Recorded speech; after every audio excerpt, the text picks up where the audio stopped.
So the fact that this mix ecosystem currently doesn't exist is a big part of the reason why many people have proposed decentralized mixing. And there are a variety of reasons for decentralized mixing, some of which we've talked about, in that there is no bootstrapping problem. So the reason there's no bootstrapping problem is that in decentralized mixing, you don't go through a particular dedicated mix service. Instead, you find a community of peers who all want to do mixing. And somehow, without any central coordination, or at least a central service that collects your funds, you manage to mix with each other. So that avoids the bootstrapping problem, because as long as there is enough interest from Bitcoin users, they can meet with each other and start mixing. How to do that, we'll see in a second.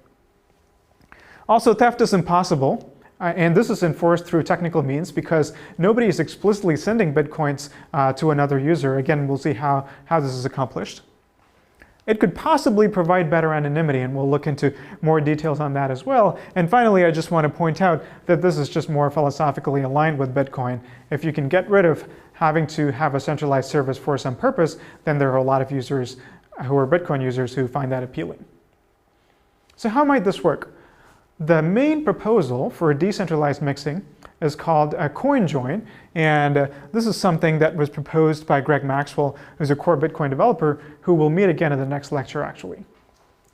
So what he proposed is different users coming together to create a single Bitcoin transaction, and what are the outputs of this transaction, we'll see in a second, but somehow create a single Bitcoin transaction that combines all of their inputs, presumably of equal value.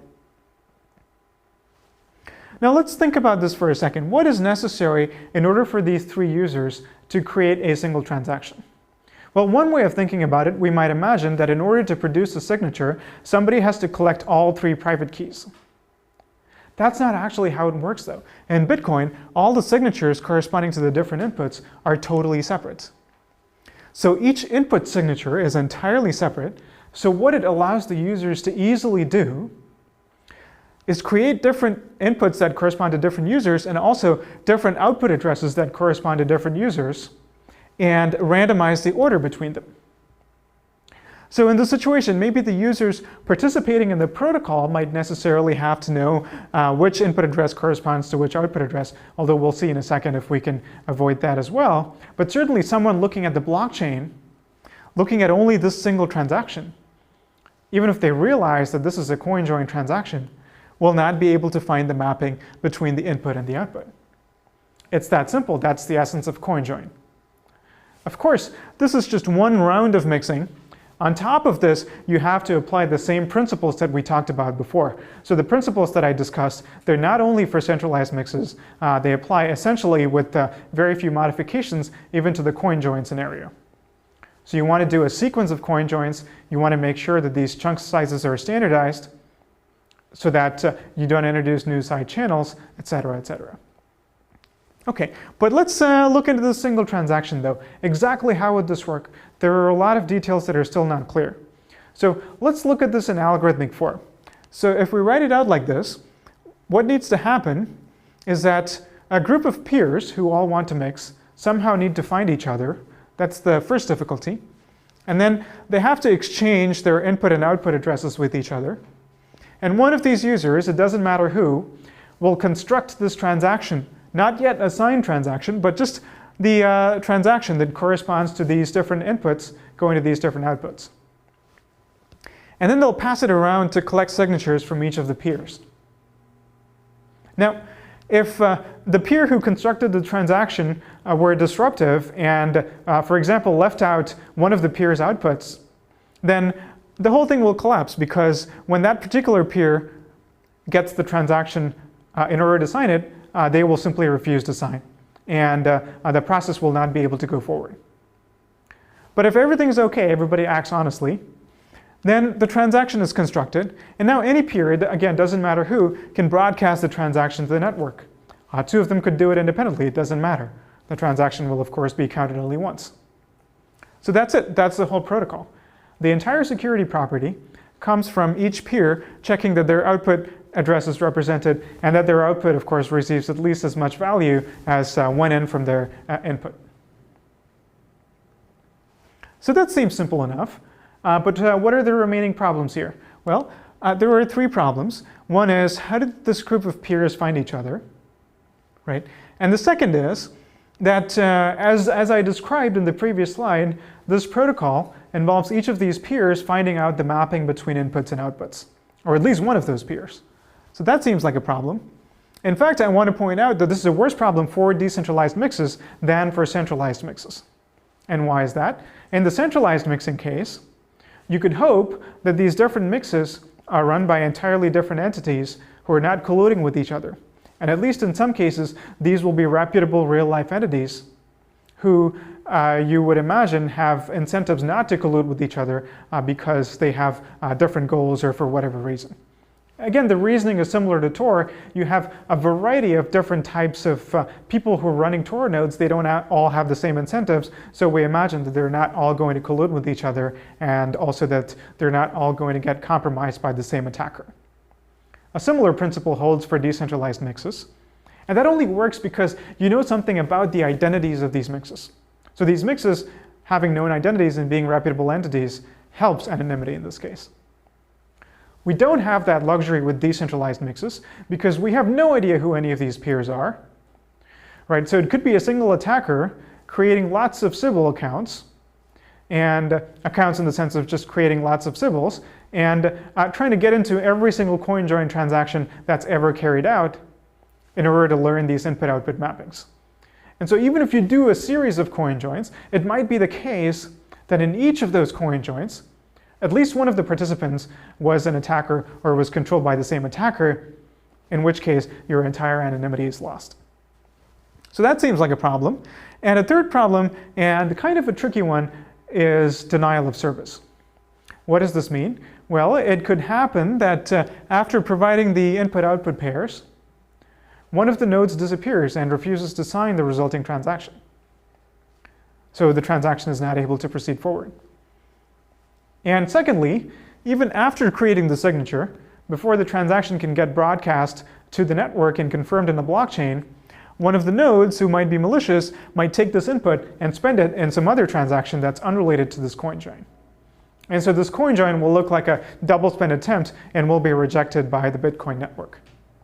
So that's another way in which you can launch denial of service against coin join. So now let's look at what are some possible solutions to each of these three problems.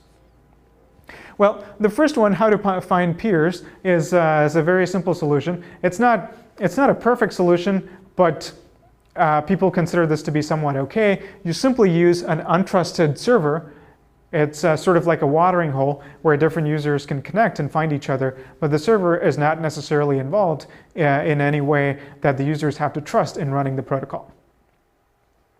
Right. And as we're going to see, each of these steps for solving these problems introduces a little bit of engineering complexity. So this already requires a whole peer-to-peer protocol for finding these coin join peers on top of the Bitcoin protocol. And we're going to see similar factors that introduce engineering complexity for solving each of the other problems. So the next one, how do we solve the anonymity problem?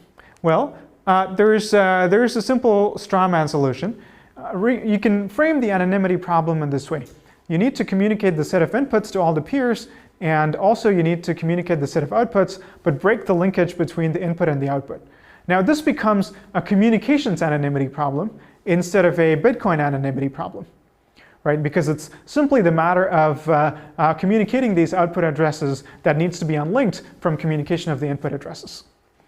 So a straw man solution to that, since we already have seen Tor a little bit, is simply this. These peers come together, they exchange input addresses, and they disconnect and then reconnect over Tor after a while, and then exchange the output addresses. So this is pretty simple, but it may not be very robust in practice. A better solution might be to build a special purpose anonymous routing mechanism for these participants to utilize just for this protocol. And there are things called decryption mixnets that allow you to do exactly that, and such solutions have been proposed. So let's move to the third problem, which is a denial of service attack. Let's think about it this way. What's a traditional solution to a denial of service attack? Well, one possible solution to a denial of service is to make it a little bit expensive for the client to connect to the server and to to receive service. Well, this is not a client-server model, it's a peer-to-peer model, but we can still try to adapt the same principles. And that's the principle behind the first two of the proposed solutions for denial of service, either a proof of work or a proof of burn. So what do I mean by this?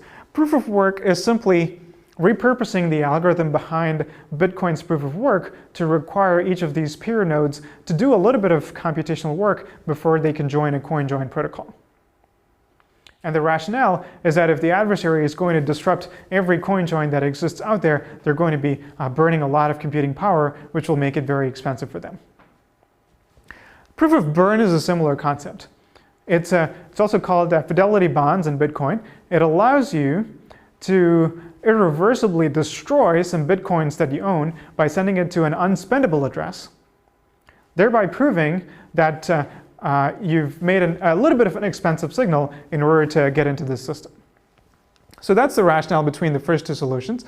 The second two solutions, next to the third and fourth, also have a similar rationale, which is to identify the malicious participant, one or more malicious participants who launched the denial of service, to kick them out and to run the coin join with the remaining participants. And that could be done if you trust the server a little bit to carry it out. It could also be done in a purely decentralized manner, like this paper called Coin Shuffle proposed. And they came up with a cryptographic blaming protocol for doing this. And it involves something called zero knowledge, where you learn at least one of the players who misbehaved without necessarily learning much more about what happened. And then the rest of the peers can then redo the protocol. At various points, I've talked about side channels, so let's look at an example of that. And I want to point out that these side channels can be very tricky. Not all the mixing in the world can save you from what I call high-level flows that could be identifying. And here's a neat example of this. Let's say user Alice receives a very specific amount of Bitcoins, let's say on a weekly basis as income, and has the habit of always automatically and immediately transferring, let's say 5% of that to her retirement amount. Right? So think about the patterns that will be visible on the blockchain here.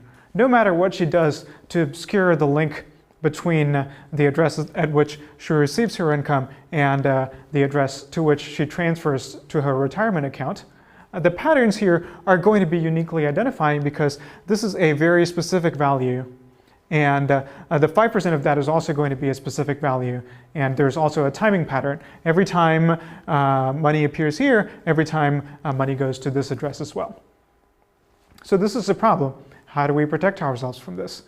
Well, one suggestion that has been proposed is not only in the context of mixing, but even in the context of regular Bitcoin wallets where users are not even trying to do any mixing, is by Mike Hearn. And he calls this merge avoidance. Merge avoidance is a very simple idea.